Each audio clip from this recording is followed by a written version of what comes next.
నిజామాబాద్ జిల్లా బైన్సాపట్నంలో విశ్వ హిందూ పరిషత్ మహిళా శాఖ ఆధ్వర్యంలో మట్టి వినాయక విగ్రహాలు పంపిణీ చేశారు. ఈ కార్యక్రమంలో విశ్వ హిందూ పరిషత్ జిల్లా ఉపాధ్యక్షుడు వెంకటేష్, విశ్వ హిందూ పరిషత్ జిల్లా సహకార కార్యదర్శి నవీన్, అధ్యక్షులు డాక్టర్ మైపాల్, నగర కార్యదర్శి శివకుమార్, మారుతి, గోసేవా ప్రముఖ్ సుధాకర్, సేవా ప్రముఖ్ గంగాధర్, పాలకుర్తి సాయి, రాజశేఖర్ తదితరులు పాల్గొన్నారు.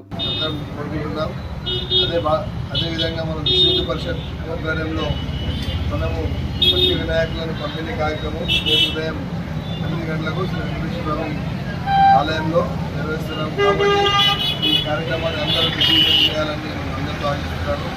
మనం మట్టి వినాయకుని ఎందుకు పూజించాలి, దాని విశిష్టత అందరికీ తెలుసు. ఎందుకంటే మట్టి వినాయకుడు మనం పర్యావరణాన్ని కాపాడుతుంది. మిగతా ఈరోజు ప్లాస్టర్ ఆఫ్ ప్యారిస్ కెమికల్స్తో తయారైతే అది పర్యావరణాన్ని సిద్ధం చేస్తాయి. కాబట్టి మనం మట్టి వినాయకులనే పూజించాలి. అందుకే మనం మట్టి వినాయకులు పంపిణీ కార్యక్రమము రేపు ఉదయం 9 గంటలకు నిర్వహిస్తున్నాము.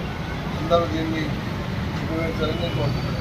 జై శ్రీరామ్, జై శ్రీరామ్, జై శ్రీరామ్, జై శ్రీరామ్, జై శ్రీరామ్, జై శ్రీరామ్.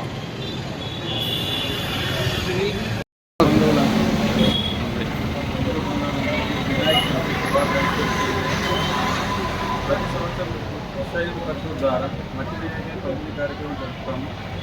దీనిలో భాగంగా రేపు వెంకటేశ్వర ఆలయంలో 9 గంటలకు మట్టి వినాయక పంపిణీ కార్యక్రమం అందరూ ఉపయోగించారు. జై గణేష్ మహారాజ్ కి జై. గణపతి బప్పా మోరియా. మరిన్ని అప్డేట్స్ కోసం మా ఛానల్ని సబ్స్క్రైబ్ చేయండి.